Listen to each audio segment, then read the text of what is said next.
Welcome to Digital Marketing Intelligence Ask the Experts, a live bi-weekly show to help you know what to do and what's new in digital marketing for 2021 and beyond. Ask questions, suggest topics, and grow faster with actionable insights and proven strategies from the world's leading experts.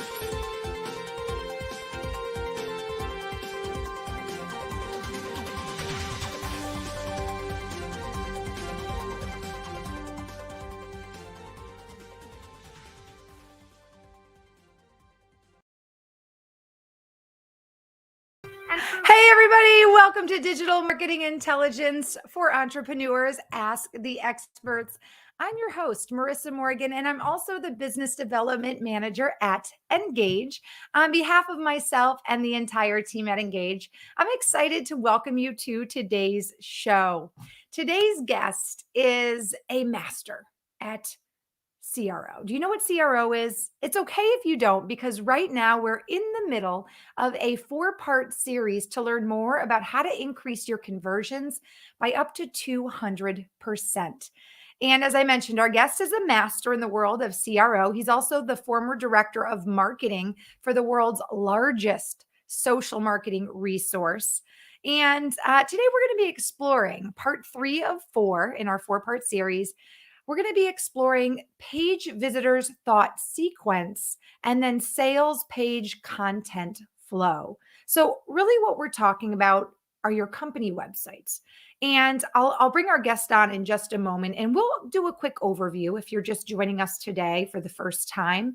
We'll give you an overview of what we've discussed in part 1 and part 2, leading us up to today's part 3. Just so that if you miss something, we can kind of get you caught up to speed. But I also want to invite you to visit the Ngagge live show library.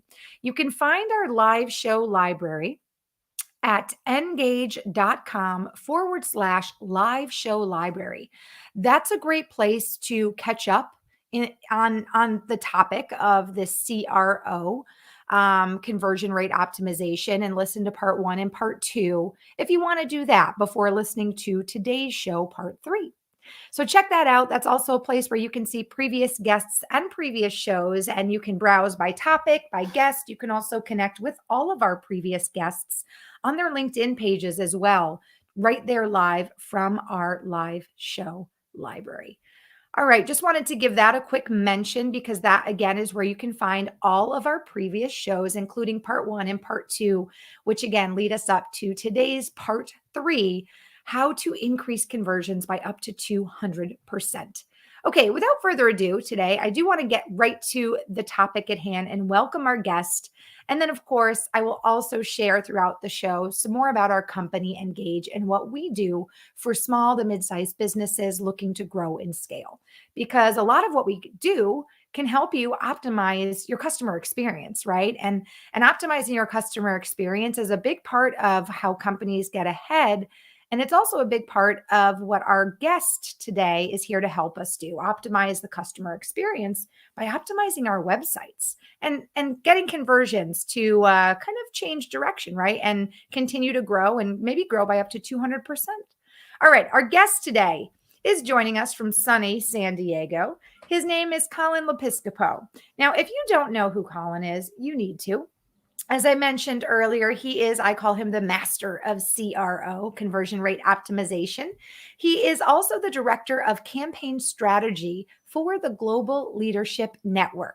He has over 8 years of experience in marketing live events, TV productions, Broadway musicals, best-selling books, and also online products. And he's also the founder of Meta, which is a CRO agency that can help businesses like yours grow, scale, and learn how to better utilize all of the tools that he can put into play to optimize your conversion rates. And fun fact about Colin, he's also a Brazilian Jiu-Jitsu blue belt. And I always think that's fascinating because I learned Kempo karate as a teenage girl. And I thought it was a great thing to learn at that age, not only as a female, but, at that age where we're trying to figure out what we want to do with our lives. Because I think anything that is related to physical fitness and including like your mental, commitment is fascinating. So, Colin, welcome to today's show. Thank Thank you you. for joining Appreciate us. it. How I'm did still you trying to figure out what I'm gonna do with my life. So, but it's usually whatever my 1-year-old wants. So it's easy. He makes the decisions for me. So it's just follow him well, around. having a blue belt in jujitsu, I'm sure has It helps. It helps. I can impacted your totally dominate patience. him. What's Yeah, that? I said I could totally dominate him. Like Well, he can't resist. It a doesn't. It doesn't. 30 something year old versus a 1 year old. Yeah, I have a feeling though he might dominate you in certain He, areas like there's thumb going to be sucking, a juice certain point. boxes.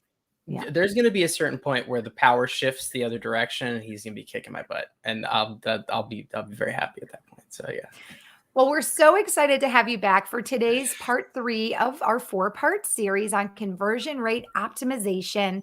And I know that many people may be joining us. I'm watching people join us right now. We're broadcasting globally, simultaneously to YouTube, to Facebook, and also here on LinkedIn Live. Would you mind, before we dive into today's part 3, just giving our audience an overview if they're joining us, whether it's for the first time or if they're coming back Yeah. from part 1 and part 2. Let them know what we've really covered in part 1 and part 2 of our series so far. Yeah. Thank you, Marissa. Yeah. So as you said, this was part 3, and you might be thinking like, okay, thought sequence. I'm not quite sure what that is, but sales page flow. Okay, that makes sense to me. Like that's what's going to be on my sales page, or my landing page. So that's kind of what we're going to be talking about today. In the first part, we did kind of just an intro to conversion rate optimization. And we talked a little bit about mindset, how the default mindset of a lot of marketers, a lot of business owners is a kind of company like centric mindset instead of a customer centric mindset. And we talked about kind of how to make that shift and start to think more like your customer and approach your marketing collateral and more specifically your landing pages the way your customers will. In the second session, we talked about the relationship between value and cost, and we really kind of talked about the one of the most important parts of your marketing and your sales pages, which is the value proposition. And the value proposition, it's a term that gets thrown around a lot, but it's ultimately it's the answer to the question, why should I take the action you want me to take? Which is usually, why should I purchase your product or service? So it was answering that very important question with value. And then today we're going to talk about thought sequence and sales page flow. And then in the final session, we'll really get into like some elements of like what goes into landing page optimization. So that's kind of the overview for today. We've covered a lot in such a short amount of time. Now, for someone who's new and hasn't met you yet, Colin, I obviously gave you a really great introduction, but would you mind sharing with our audience just a little bit about what got you so excited about starting your company, Meta, and what initially drew you to this world of conversion rate optimization and CRO? Yeah, good question. I was when I was first introduced to it, it kind of seemed like a superpower to me. I was like, wait a second, you can actually like make changes and it has these massive results and you're achieving your goals, right? Because we all have marketing goals and we all have the metrics that kind of lead up to them, right? And the idea about conversion rate optimization is you can increase your, that percentage goal that you have, which is usually like it's more sales, right? It's people clicking that final checkout button, or maybe it's more leads on an opt-in page, or maybe you're trying to get more clicks from an ad. And when I saw that through testing and through like a methodology and a mindset shift, you could increase this, I was just blown away, And so when you hear these like big numbers, like 200% or 400%, I mean, they are achievable. Like you can make sometimes small changes on a Mm-hmm. page, and you're going to get a massive increase in conversions. And you're just, it's still kind of gets me excited. That's why I love doing it. And you can tell I'm passionate about it. So yeah, when I first saw it, I was like, that is like a marketing superpower. I have to learn how to do that. And so I kind of made that my main focus of learning, and just kind of continue to test it and keep going. So and really the big thing I learned was we just don't know what works. Like even like really good seasoned marketers, you just don't know until you test, and you don't know what works for your customers until you test and you start figuring it out, because it's just different for everybody. So that's what I love about it. Well, you are such an excellent guest for our show series because one of the main things that we've discovered our audience is looking for is increased conversions, how to connect better with customers, how to optimize the customer experience, how to make leads more, turn regular leads into more qualified leads, how to maintain loyal customers, right? How to get more sales, ultimately, how to get more revenue and how to make money. Yep. And almost every guest we've had on our series, whether they're a keynote speaker or an author in brand strategy or digital marketing, maybe they're a digital marketing consultant or a social media, strategist. Almost all of our guests have shared that when their clients come to them, their main need is something in the lines of what I just mentioned. It's some Yeah. form of that. So Sure. that conversion rate optimization is a super relevant topic, especially when we talk about digital marketing, because it used to just be, and correct me if I'm wrong, Colin, but it used to just be build it and they would come. If you had a Mhm. website 20 years ago, and you were on the forefront and on the pioneer wagon of digital marketing, you got all the traffic because not everybody had a website, right? Or not everybody was Yeah. on social media. And now that it is um, so common and expected, you really have to think before you do. You have to test. You have to, um, as you mentioned, really put your mind into the consumer's body almost Yeah. and try to figure out what the consumer is experiencing. And I think Yeah. one thing we learned in part one and part two is, or one of my takeaways was certainly, and just because you think it's great doesn't mean it resonates with your customer at all. Yeah, I get proven wrong all the time. It's like I Mhm. don't get it right all the time. That's why I test. You could throw up some sample variants, and we're like, well, I think this one's going to be the winner. And then you see the results, and you're like, they didn't choose that one. Why didn't they choose that one, right? And you try to get a learning from it. So every test, every experiment you do is a good thing, because even if you weren't correct in your hypothesis, you will get an answer and you'll get a learning. And as long as you learn from it, it's a win. But you're absolutely correct. These are the things that businesses care about, Mhm. because this is how they make more money. This is how they grow their business. This is how they're able to scale. And yeah, you can't just have a site and send emails or have a list and do all these things anymore. Right. Um, Markets are oversaturated. Consumers have tons of options. Um, Data is, you know, being created at a ridiculous rate. And there's something I haven't even looked at the stats recently, but even just a couple of years ago, there's been more data created in the last few years than ever. So there's just so much information and so much oversaturation and so much competition for businesses. You can't you can't afford to not be doing conversion rate optimization at this point. Now, you might not, maybe your business is still scaling and you can still set things up. You could still do things. If you're like, my traffic's low, and it doesn't matter, there's still optimization opportunities there. But this should not be top 1% of companies, and very, we should be at least in early adopter stage. And I think we kind of are as far as innovation, but Mhm. definitely more companies need to be embracing this. You don't want to be a late adopter to CRO. That's all I That can is say. for sure. And Yeah, one of our viewers right now, Frank, agrees with you. He's yeah, dropping a ton of comments in the comment section. He made a really good point, and Frank, we agree with you. He says people still absolutely. come, they just leave when they find no value. Right. And Yeah. I know So one, isn't that great? And one of the yeah, things that you shared, Colin, is that with metrics and analytics now, you can find out exactly when someone leaves your site, what they click on and what they don't click on, and how right, far along they get, so that you can figure out where does the value basically end for your customer. That's a right. really great point, Frank. Yeah, And he absolutely. also said exactly what we were saying and what we shared together in part one. Everyone thinks their baby is beautiful.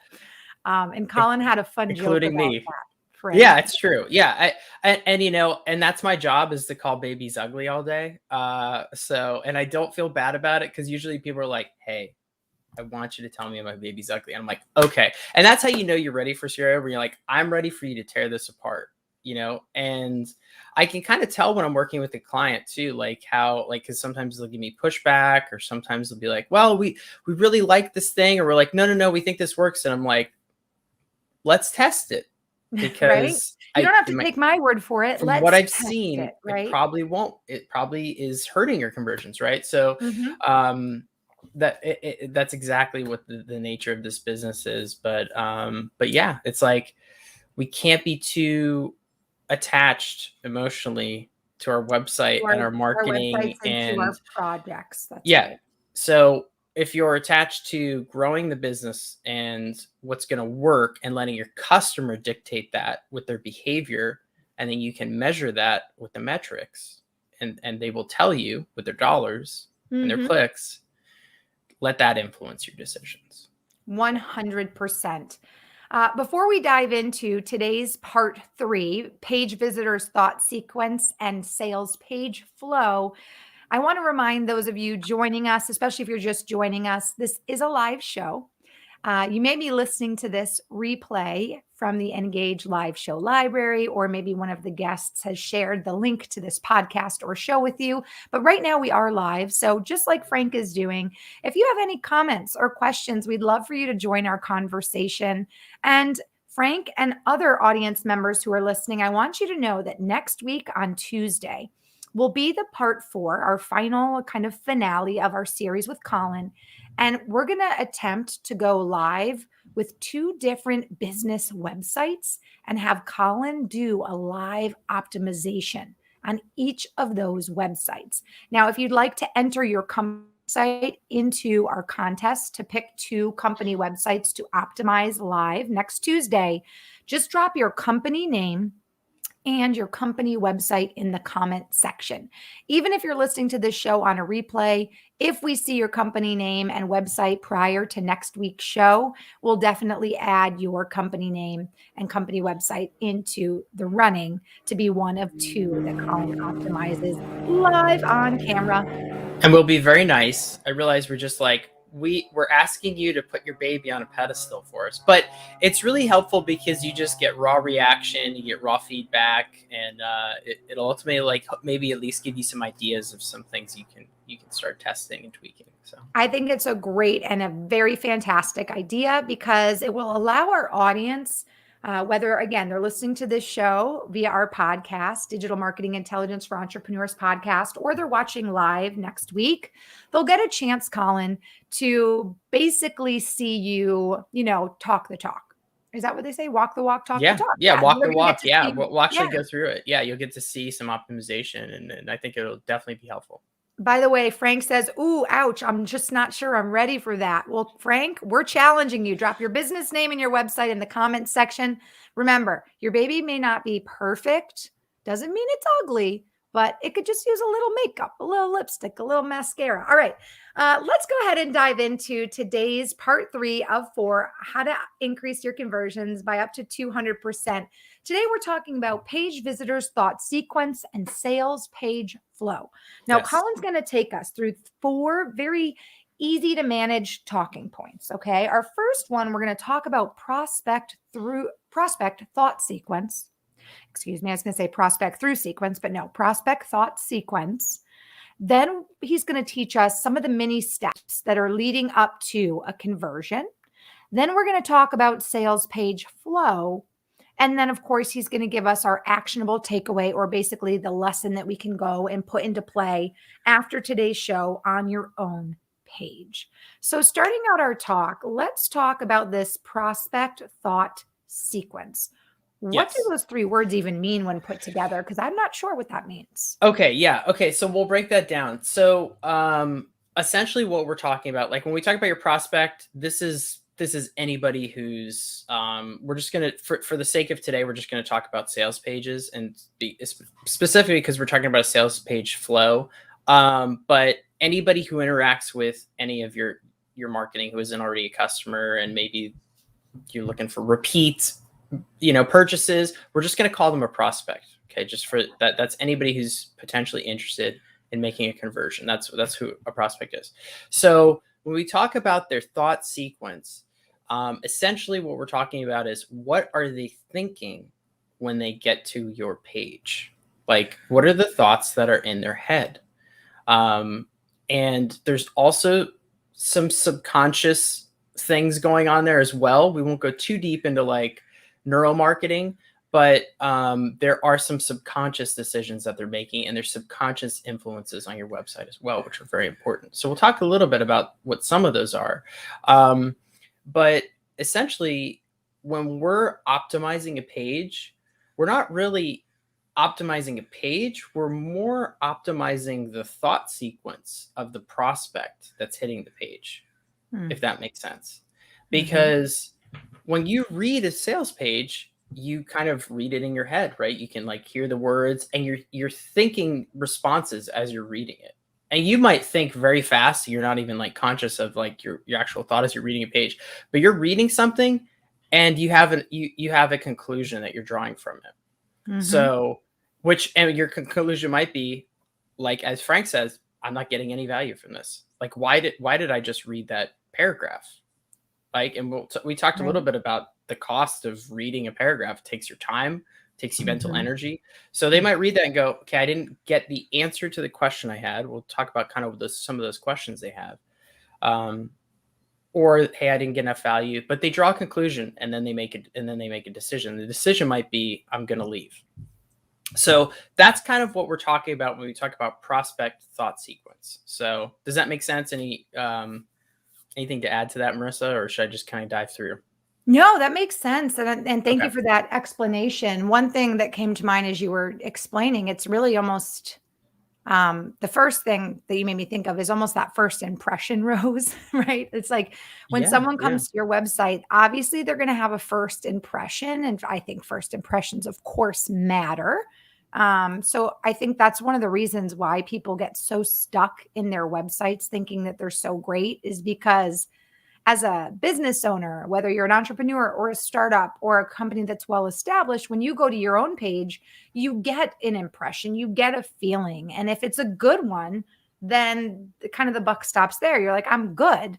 But in actuality, again, the biggest thing is seeing past that, um, whether it's videos or photos or, whatever might be, kind of your landing page, really seeing past the makeup to figure out if the bones are there, if the value is there, if you're, you know, leading your customers down a path that is going to answer their problems or questions. Yeah. It's just so interesting because it just makes total sense. It's like when you get dressed up for a job interview and you look in the mirror and you think you look fantastic, right? But you didn't eat a good breakfast. You didn't really review like anything about the company. You didn't do any research on the person interviewing you. You didn't even look up where to drive to. So you don't even realize it's 45 minutes away. You thought it was 10 minutes away.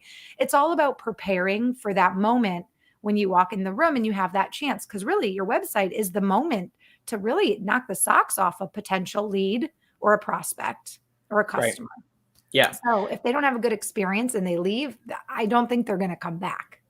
Yeah. Yeah. They might not. I mean, like you said, a first impression, and we could even go a lot into like branding and how like that is all gonna have sometimes even a subconscious effect Mhm. on that first Mm. impression of what they think Mhm. and what they experience.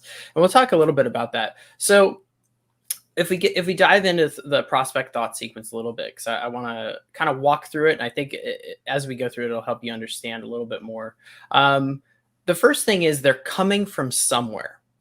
Okay, so wherever they're coming from, they are usually going to have like an expectation. Okay, for example, let's say they're coming from an ad. A PPC ad, like Facebook ad or Google ad, something like that. They've seen something, so they saw an ad. The ad probably set up some sort of expectation, like click here to go download a free ebook. Okay, that's a very common one for like lead acquisition. So they clicked on the ad and they landed on the page. Now, when they get there, they're expecting a landing page that is going to explain this ebook to them, right? So we'll get into like kind of what should be on that page here in a little bit. But the first thing you have to do is kind of like orient them. I call it like orientation or like a reorientation. Because when you click a button, they don't, you don't know you don't know where you're going. Like you have to like establish like you landed in the right place.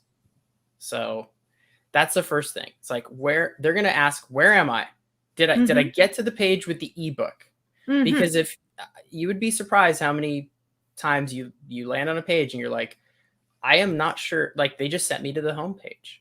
Right, Like and you're, like, like looking for what you came there I for. have to go find the page that has the ebook download, or maybe it's a Mhm. pop-up on the page. Like that is not good enough. Like it needs, and this might just be basic. Some people are like, yeah, I got that. But like be surprised how many people don't get this right. So like they have to not only land on the proper page. So that's step one, because there are people spending millions of dollars sending people to the wrong pages. Mhm. So make sure they land on the right page, and then make sure there's orientation. Like if it's called the A/B testing handbook, make sure when they land, like free A/B testing handbook download. Mhm. Okay, Okay. so they know where they land. So that's the first thing is they're oriented. They go, where am I? I'm on the free A/B testing download page. That's where I wanted to go. I'm in the right place. Okay, that's the first question they ask. Now we talked a little bit about, you talked about first impression. There is kind of this emotional question, and I don't think it's really as like a conscious question. It's more of a subconscious thing, which is like, how do I feel about the site that I'm on? How do I feel about this page that I've landed on? Mm. So if you've already oriented them, they're already going to have a little bit of trust that they're in the right place, and they're probably going to feel good. And as long as things look legit, so you want to make sure whatever was in the ad matches what's on the page. So if you use some sort of creative, if you use branded colors, you want to make sure that that is on the page, because it helps reinforce that sense of trust and that sense of orientation of like, I'm in the right place. I can trust that this is a legit site. They're not trying to like take over my computer and steal all my information and do all these bad things. They're going to give me something for free, right? It's going to be Mhm. an exchange. I'm going to give them an email or some information. So there's the orientation, then there's the emotion, okay? And then they're like, what can I do? There's an action. What can I do on this page? Well, it's very clear you've already set up the expectation for what they can do on that page. They can enter their information and download this book, this free A/B testing handbook. So you want to make sure that that is very clear what they can do on the page. You don't want to hide it. You're obviously going to probably explain a little bit what's in the ebook, and then what they can do. You can give me your email and your first name, and now you can get this A/B testing handbook. So then that leaves the last question, which is, why should I do it? Why should I take the action? This is the decision part. Why should I take the action you want me to take? And this is where the value proposition comes in. So we talked about this Mhm. in our last session, is like you need a really good value proposition. Well, you should download this A/B testing handbook because it is going to give you the first 5 tests, that A/B tests that you can do to help grow your business. Right? That's just coming off the top of my head, like a value proposition, right? Mhm. So they see that, they know why they should do the decision, they know what they can do, and then now they have to decide, is there more value in this potential ebook that I'm going to put in a folder and never read, because that's what a lot of people do, unfortunately. Is there more value in that than my email? And they go, yeah, email, sure, I'll sign up, whatever. This looks like a legit site, I'm going to trust them with my email. And then they get their ebook, and there you've got a conversion. Now you can talk to this person, and maybe send them some emails and say, hey, there's some important stuff in this ebook, I want you to check it out, and you can start nurturing them. So that's just a kind of a high level view of like the thought sequence of a prospect. So So it's orientation first, then yes, it's emotion, then it's action. what can they Like, what's what that? can I do? What can I do? And then the last one is why should I do it? Yeah, the That makes decision. Why complete why should sense. I So do it's it? basically 4 simple questions that as a business owner, we should be asking ourselves when we're dissecting or looking to optimize our page. We should be going to our page and looking to make sure those 4 things are very clear. Yes. Yeah, this is, so you're more, a lot of times I think when people craft a page, they go, okay, like what do we put on this page? Like, well, we want to make sure we got this, we got to make sure we got that, we got, and you notice there weren't any other things added onto this. There wasn't Mhm. like, well, I want to make sure that they can like see all my other products. I want to make sure they can see all my social media. I want to make sure that I've got like a video that does this, and maybe a video is important for this page. Like for something like this, it seems very simple to me. Like I would just optimize it towards the action I want them to take. It all comes down to that ultimate decision of if they're going to click that, if they're going to put in their email and click that button to get that ebook, right? So Mhm. everything should be geared towards that. And we'll talk a little bit more about this in session 4 when we talk about actual optimization. But um, these are the questions that they're going to have when they land on that page or they land on any page from your site. So you want to think about where they came from. You want to make sure they're oriented. They know they're in the right place. You want to make sure they're going to feel good about where they landed. You want to make sure it matches whatever collateral, and make it very clear which action they can take and the action you want them to take, right? Mhm. And then give them the value proposition, give them the reason why they should take that action. This is interesting. Frank, who is watching, just shared a comment, and I'm not sure I understand. I think I understand what. Oh, okay, he explained it. That's funny. Okay, cool. So he did just say, in his opinion or from his experience, he feels no one really reads collateral anymore. Um, and for a minute, I was like, huh, I think I know what he means. And then he literally said ebook Z Z Z Z Z, Yeah. which Yeah. is interesting because I think on one level, Frank, I think you have some truth to what you said, but also that's from your personal experience, right? Um, but what do you think about that, Colin? I think it's different for every business model, every offering. I mean, if He's someone, not wrong. yeah, He's not wrong. right. Okay. And there are certainly there's more valuable things you can be giving people. Mhm. Okay. So and I could talk about this for a long time. I won't go too deep into it, but everybody's giving away ebooks anymore. Okay. Like, and this goes into what we were saying before. Like, there's saturation everywhere. A shiny new ebook isn't a new thing anymore because people have been Right. giving away ebooks for like the last 10 years and Mhm. everybody has an ebook. So, is there something better than an ebook you can do? For sure. You can do a free training, you can do a free segment of something, free videos, whatever. You give away free courses, whatever, right? Depending on what type of business you are. So obviously you want to give away something that has value and that can help people. But a lot of times what will happen is people will take the free download and not do anything with it. Okay. So there are strategies and things you can do to get them to actually take action. I mean, there's a whole school of learning dedicated to like getting people to like take action on learning because Mhm. it's a human problem. Like we all have it where we will learn something and we won't put it into action. So that's just a like problem we have as humans. So what happens is people will download how that manifests is people will download an ebook and then they will never use it. So people are collectors. Like I have lots of ebooks I've collected. I've used some of them and some of them I Mhm. haven't. I actually just went and downloaded like I went through some hoops. Like Marissa will talk about like customers jumping through hoops. I jumped through some hoops to get an ebook and it turned out I already had it. Like Oh, geez. I went to downloaded it and it had a little one next to it and Oh, I already have this. I'm Hey, like I already Colin, have this ebook. Okay. So you and our viewer Frank have given me an excellent idea for a new show topic, and that is, what is value in terms like what can we give away? Like coming up with creative oh ways to yeah. incentivize, right? Yeah. Because it's true. Ebooks are kind of like websites now. Everyone's doing it, right? So, It how do you is. stand out in a competitive marketplace? What can you give your customers that is Yeah. valuable? I think this live biweekly show is incredibly valuable. What do you think, Frank? You're joining us right now. Yeah. Yeah. It's almost like a really cool continuing educational forum, that Engage created to give people more information, more tools, access to great experts in this digital marketing space, right? It's a great way to connect with people in an industry that is growing so fast. And it's a great way also to vet experts and decide maybe who you might want to work with. Maybe you want to hire somebody like yourself, Colin, to help with your Yeah. company landing page. So this is a great way for people to get almost a free look, a free introduction to different experts in different areas Yeah. of digital marketing and strategy. It's Yeah. brilliant. But there is something important about even if it's, hey, I get it. like an ebook. Mhm. It's not very exciting, Mhm. but something it. And again, there are ways that you can get them to dive into that ebook and take action on that. But even if they don't, something important happened. They made a transaction with you. Right. They gave you something and you gave them something.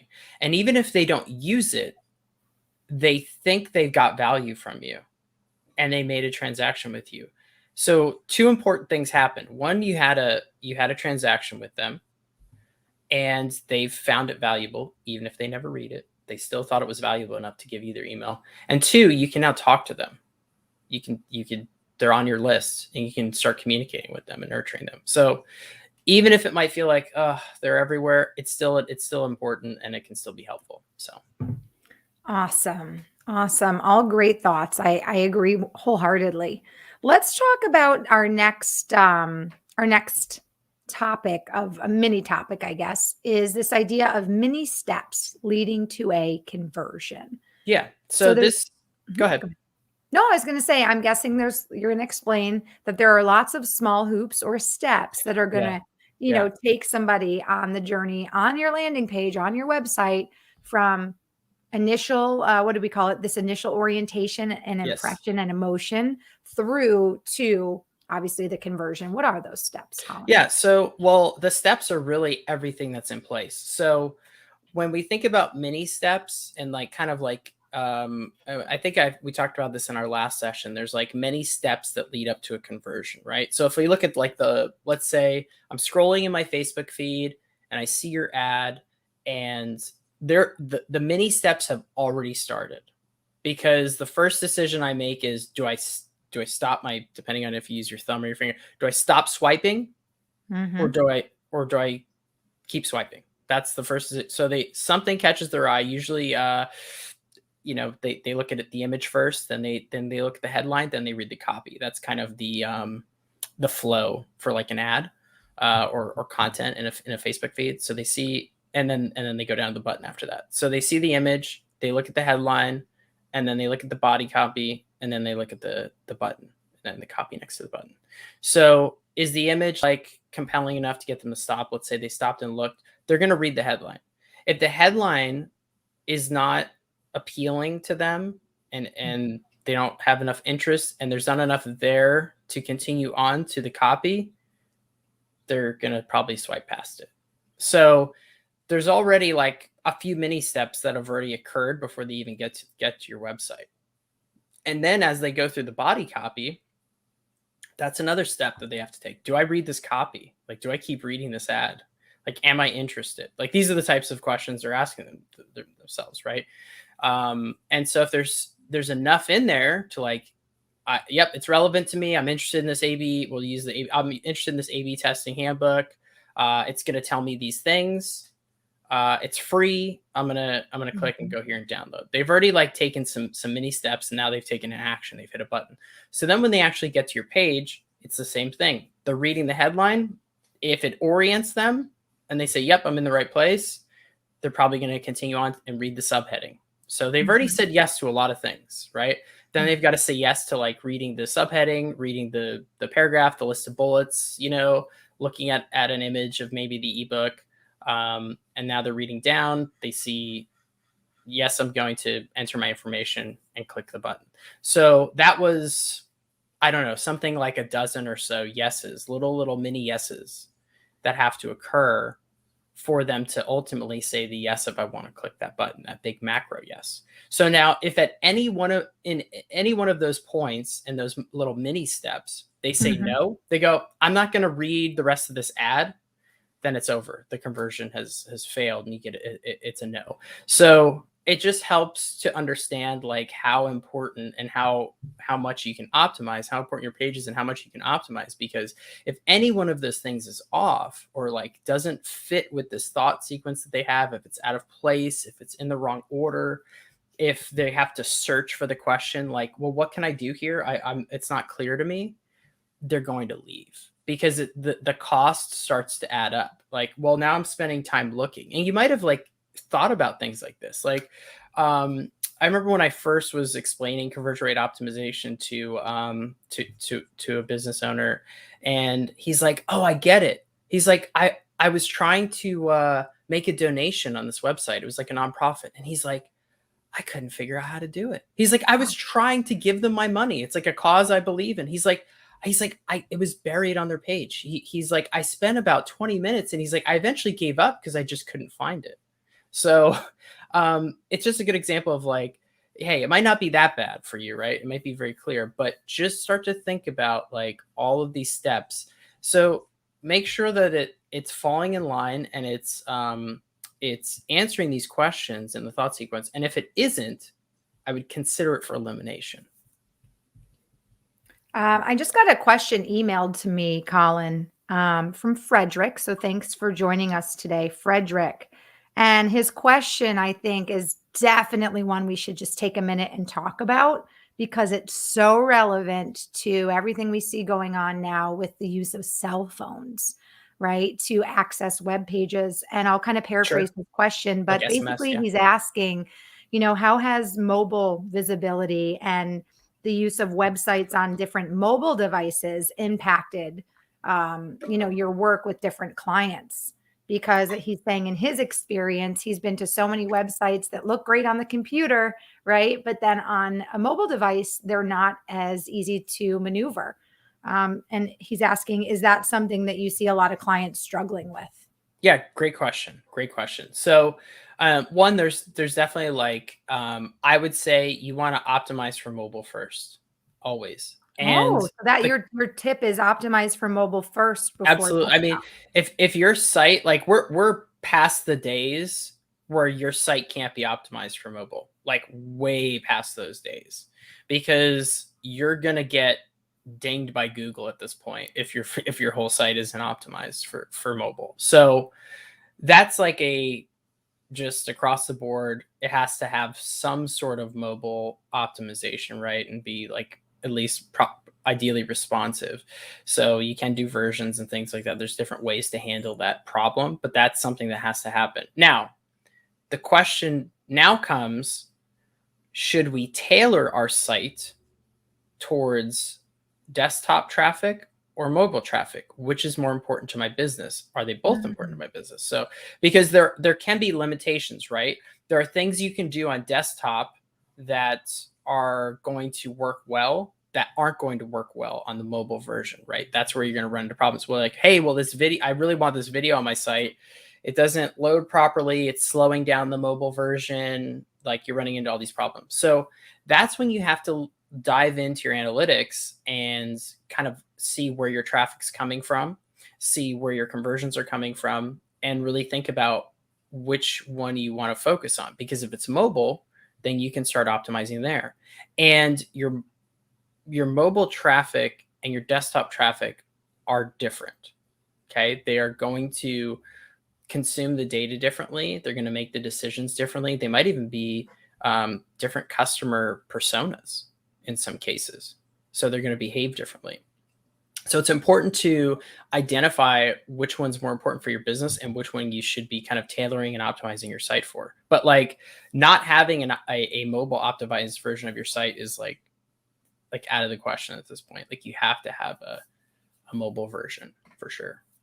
Yeah, because my experience, great question, Frederick, by the way. He was watching on Facebook, so that's why he emailed it in.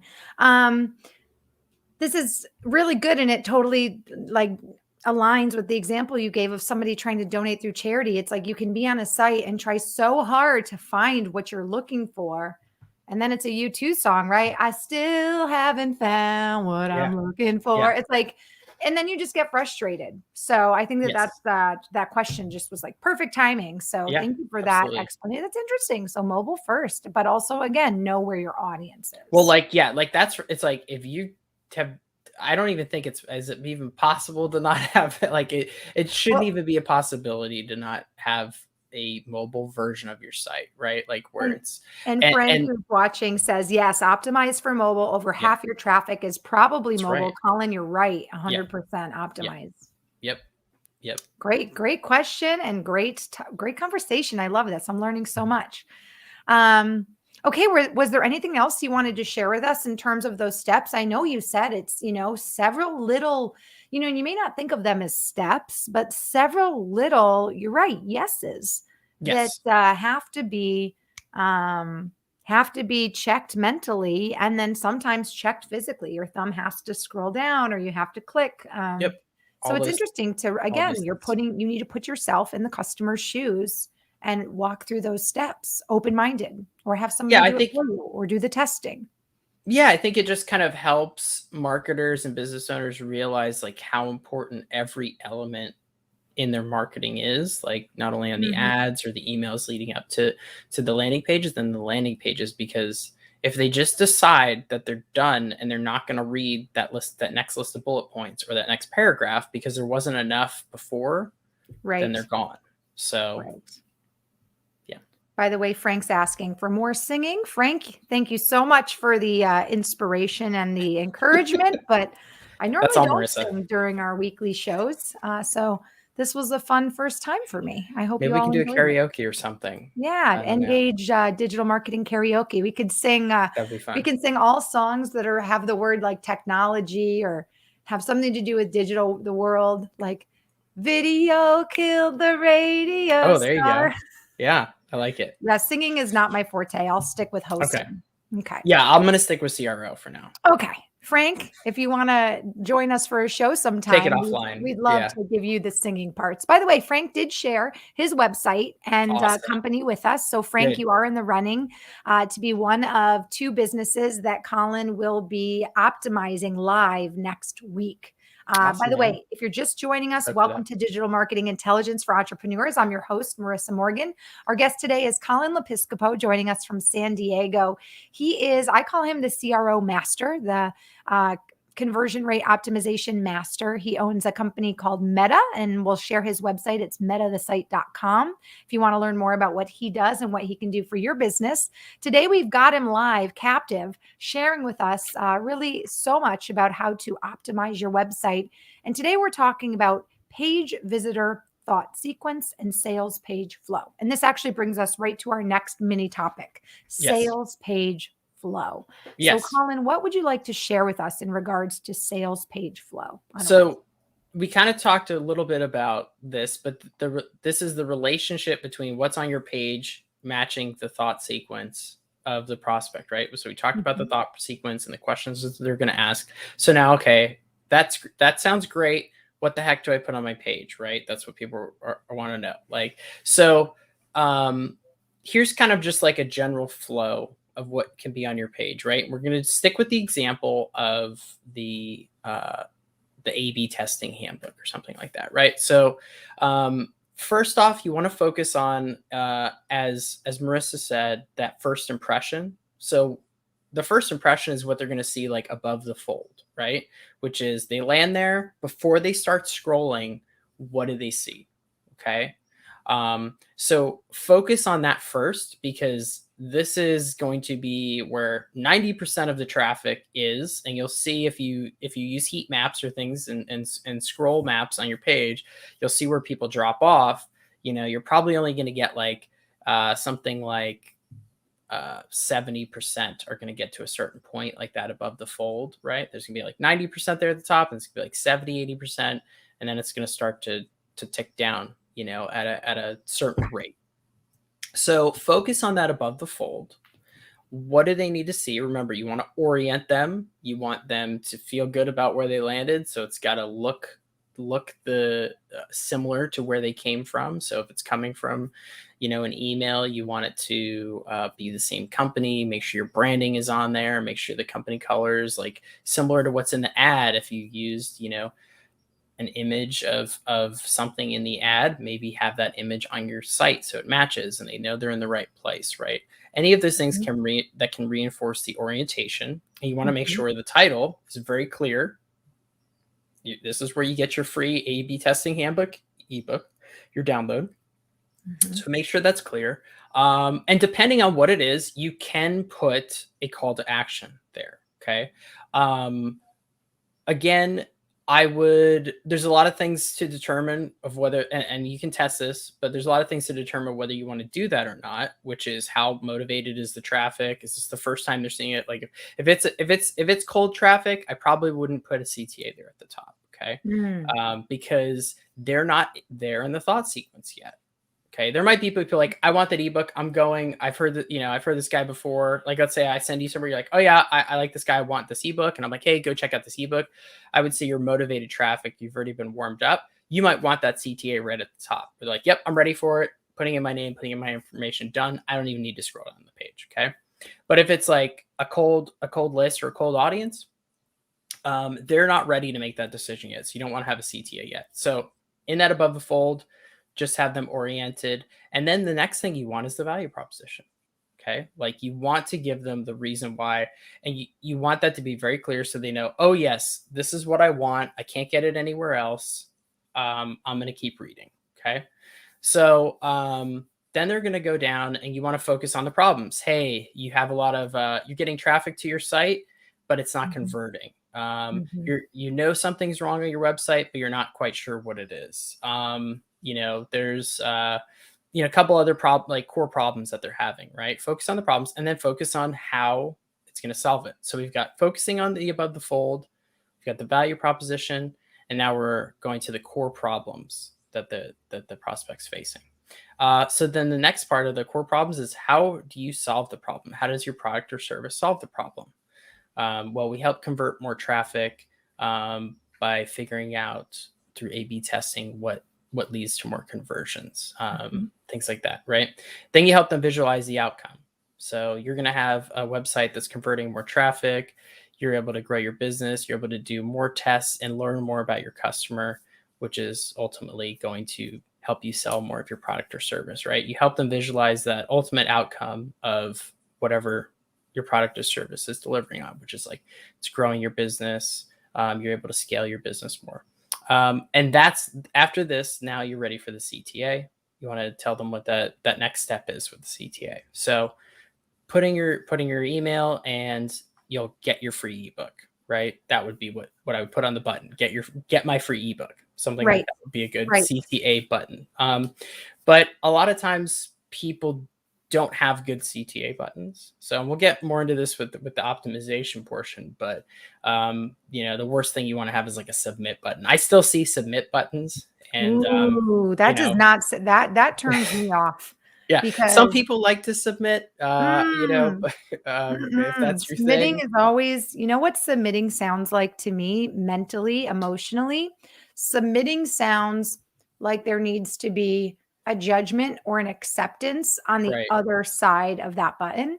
Yeah, And if I'm getting my free ebook, wanting my free ebook. I'm not trying to do a job interview to get my free ebook. You know what I right. mean? Or be Oh yeah, graded on something. yeah, So I you're think that's submitting something. interesting how the psychology of Yes. different words and buttons can impact whether the conversion happens or not. Ooh, Absolutely. There's so we're interesting. all of those things, we're thinking things and we're getting a feeling about it. And Mhm. it might be more subconscious how we feel about those things. Right. We're not consciously processing it.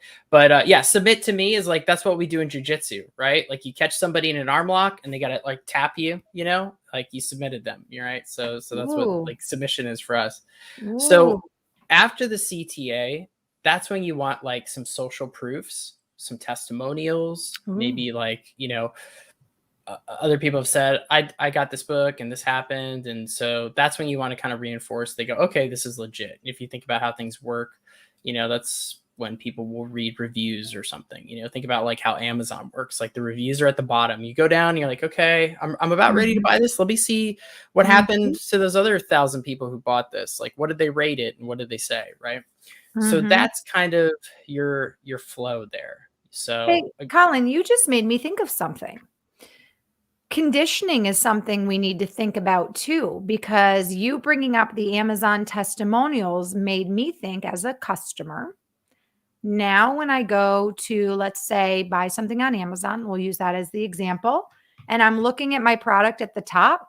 Now, the first thing I do before I even look at product description, sometimes or even additional photos, is if I think it might even be in the running, I go right to the bottom right away Right. And the first thing I do is actually look at reviews. Right. So I think it's important too for us to think about when we are obviously, looking at our website from a customer vantage point or perspective. Sometimes customers get to the page, they're oriented, right? They're like, oh, yeah, this is where I get the free ebook. Sometimes they're going to scroll right to the bottom because they know either that's where they submit to get the ebook, or maybe that is where there is going to be testimonials or more information. It's Yep. kind of why we're there. So sometimes I can imagine customers skip or go Yeah. backwards, go all the way to the bottom and then go back up and Oh go, yeah. okay, yeah, I do still want this. Now let me find out what the Oh yeah. details are. Some people do, and you'll see this a lot with like things with pricing where they're like, "How much is it? I just want to know how Mhm, much it is." And mhm, like they'll scroll all the way down, they see the price, and they're already gonna know. They're gonna say, "Nope, I'm out." Like it's already like the cost is too much or whatever, or they're gonna be like, "I'm not sure." It's usually mhm, those two questions. If they're not sure, they're gonna scroll all the way back up. They're gonna read through, and hopefully you answer some of these questions like, hey, there's more value here than the cost. You should make this purchase. But you're absolutely right. Like, and Amazon's a good example of like kind of like how we're going to find the information. That's kind of why I talked about like a little bit of like how people interact with things in the news feed as well. mhm, Because what are you trying to do when you're on Amazon? Well, you're doing like usually like product comparisons, right? And things like that. Like, well, why should I choose this product over this product? I'm not sure. How do I figure that out? Well, right. one, I make sure I'm searching for the right product, right? Like sometimes you're gonna pull something up, you're like, oh wait, that's not even the right thing, right? So like Mhm, that was wrong. So you're looking at the title, you're probably looking at the image, you might be looking at your options there, and then you're probably scrolling right down to the bottom to look at the ratings and the reviews, or the ratings are at the top, and you're going to look at the reviews, right? You might start looking mhm, at reviews, and then if you see what you like in the reviews, or you're maybe still not sure, then you might go back up and read the description and some other things. Um, but yeah, that's kind of how you're going to like consume that content and start to make that decision. But it might not be this flow. Like again, when somebody is interacting with something in the feed, when you're creating it, you're probably thinking like, okay, here's my title, here's my copy. I'm gonna put an image in, and now I'm gonna do the kind of bottom headline and button copy. But the way they're consuming it as a prospect is they're looking at the image first, if that captures their eye. So you mhm, definitely like want some copy on that image, right? There has to be a little bit more probably, or at least something that's going to relate to whatever the ad is for. Then they're mhm. going to read the headline and see what the company is or what the page it is that's sharing it, and then they're going to read the copy. And then they go to the bottom where that CTA is. So when you think of it at like that, you can start to now create the flow of the ad in that way, Right, because they're not coming it to the top of the page and reading all the way down. They're not coming to the ad and reading down the way you're creating it. They're right, doing it in this other order. So you want to right. order it with how they're interacting with it. So interesting.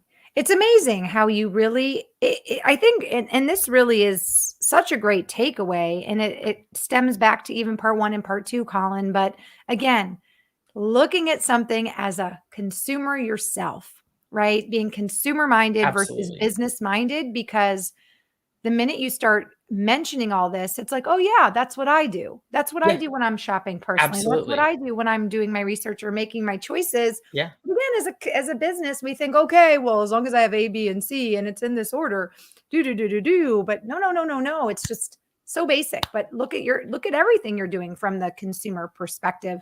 Frank brought up a couple good points, by the way. And then he does, I think, have a request from you, Colin. One of our viewers, Frank, just mentioned that one of the issues is nowadays sometimes the reviews can be corrupt, right? Thanks to bots or false Sure. testimonials. And that's something that also can skew your abandoned cart rates, right? Because people will be excited about a product or service and then they get down to the bottom. And sometimes those kind of false reviews are kind of obvious, right? Sometimes they're Yes. not. You don't But trust them. yeah, it's nowadays, I think we also have a more skewed idea Yeah. exactly of what we're anticipating and Yeah. what we're expecting. Yeah. He loves your comments, by the way. He said very smart comments, Colin. And one question or a request he's got from you, Colin, is could you maybe share a few comments on optimization within personalization and the privacy movement? Do you have any thoughts on, ways that you can obviously personalize something without, I guess, crossing certain, Sure. privacy expectations? Yeah. Because certainly people are going to give you their email address, right? And then you can use that in the future to potentially personalize communications, or they may give you information to get that ebook. Right. Yeah. Any thoughts on that? Yeah, we'll talk about that. And real quick, I do want to speak to the testimonials, right? Or the Oh, fake absolutely. reviews. And I just Just realized we're briefly. actually running out of I time. know So, we're getting there, but we did yeah, get go through ahead. everything. But Yeah. just real quick, it comes down to trust. When you're like, do I trust these reviews? So that's absolutely something you should think about when you have those. Or when it says like Johnny just bought this product in Michigan, I'm like, yeah, right. Like they're So you don't want to do stuff like that. You want it to be genuine. Consumers are savvy. We see right through it. So when you think about personalization, right, and like, hey, we want Mhm. to personalize emails. Personalization is great and it works, and it's how you optimize, and you can get to a level where we're like tailor, and AI is already doing this, where we're tailoring sites for individuals. What's going on now with privacy, right, and the kind of the privacy wars between Google and Apple, and some things are going away, like open rates and things like that.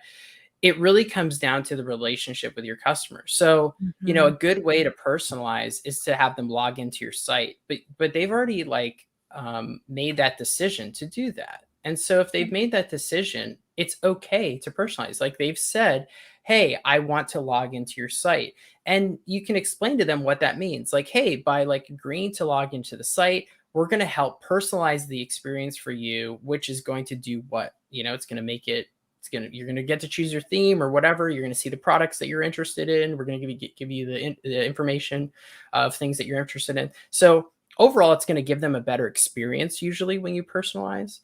But you just want to make it clear what they're getting and then what they have to do. But once you get to that point, I think it's okay. And as far as like personalization and things like using their name and emails and subject lines and things like that, like again, they've agreed to do that because they've given you their name. So otherwise, it's just gonna be like, hey, here's this information. So I hope that answers your question. But again, it comes down to the relationship with the customer and the expectation, and then they ultimately get to decide if they're okay logging in and getting that experience or not. Absolutely.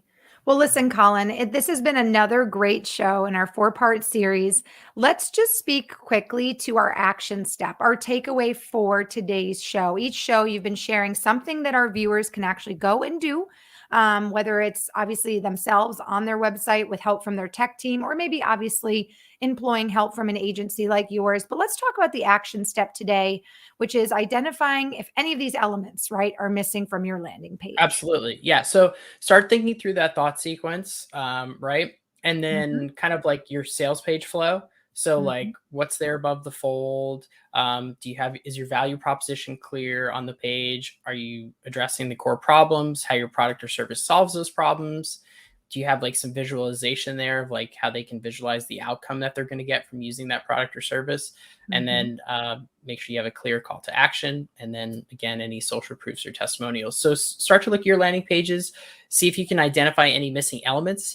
And I would say, see if you can identify like anything that shouldn't be there. Like, are there Right. any elements that don't fit that criteria that you've added? And then if so, say, why is this on there? Why did I add this on the page? And then start to think about, is it really helping or hindering your the ultimate goal on that page? So, and we'll get more into that in the next session, but those are the types of questions you should be asking. Awesome. Well, our next session will be next Tuesday, also same time, 11 a.m. Eastern, 10 a.m. Central. We're going to be doing part 4 of our 4-part series with Colin Lepiscopo. We're going to be talking about landing page optimization. Okay. And Colin will be not only talking about landing page optimization, we're hoping to do a live optimization on 2 different websites. I know Frank dropped his website. We had a few Awesome. other people drop their websites earlier in last week's show and the show before. So we'll be picking 2 companies to do a live website optimization on. So I want to invite you to join us next Tuesday at 11 a.m. Eastern, 10 a.m. Central here on LinkedIn Live. Or if you're watching us right now on Facebook or YouTube, we'll be back here next week at the same time. And of course, Frank, you are very welcome. Frank says, thank you so much, Colin. Really loves Loves, loves, love all of your Awesome. comments. Frank, thank you for being interactive with us today. Your questions and your comments were wonderful. Make sure you join us next week, Frank. And also, I want to thank Frederick for emailing in your question as well. Frederick, thank you so much. A quick call to action for all of you watching, or whether you're watching the replay or listening to us on the podcast replay, please connect with our guest, Colin Lepiscopo, and you can do that on LinkedIn. Colin, Colin, and last name Lepiscopo, Lepiscopo. Lepiscopo. You sound like you're straight out of Goodfellas. I'm right, Yeah, right. Colin. Yeah, I'm a good And fella. Yeah. if you're interested in learning more about Colin's company and what he does, you can visit metathesite.com. metathesite.com for those of you listening on the podcast. Also, real quick before I let Colin off the hook to move on with his day, I just want to remind you all to visit Ngagge as well on LinkedIn, and please follow our company page. We all know that it's harder to get engagement right on the company pages, but on our company page, that's Ngagge, Ngagge.com, or not. Well, you can visit our website, ngage.com, but on LinkedIn, that is where you'll find notifications of upcoming shows with Colin and future guests. And it's also where you can drop a comment under any of the posts for Colin's shows or his show replays with your company website and company name to be entered into a chance to be optimized totally for free next week live by Colin. So I think that's such a great start to see what might be missing on your company Yeah. webpage. So don't miss that opportunity to have your company webpage looked at by Colin. Hey, Colin, on behalf of myself and the whole team, thank you so much for joining us for part 3 of 4. And we're looking forward to finishing up with our grand finale next Tuesday. Me too. Thank you, Marissa. Appreciate it. Hopefully, I hear finale. I'm like, are there gonna be fireworks or something? So I don't know what you're Well, gonna do, I what think you have what we'll planned, do but is we'll optimize our sites first. okay. And then we'll decide based on that, like basically Okay. do our websites, get a report card, or do we just go straight to the fireworks? I'm sure Okay. we'll get some fireworks Perfect. going. Frank says he Awesome. just sent you a connection and hopes he can Great. connect with you on Yeah, LinkedIn. absolutely. Thanks for that. Yeah, definitely. Absolutely. Frank you. I said, Frank you. Frank, thank you so much for your interaction again. Thank you to Frederick. And for those of you who want to drop comments in on the show replay, you can drop comments and questions here, and those will be emailed to us. And we can also bubble those up to Colin. So thank you all so much for joining us. Stay tuned. I've got my Ngagge news of the week coming up now. But Colin, have a great rest of your week, and we'll see you back here next Tuesday. Thank you. See you next week. Bye. See you later. Oh, so another great show with Colin Lepiscopo. Oh, that rhymed. I might make a song out of that. You guys have been such a wonderful audience, and I want to thank you again so much for your comments and your questions.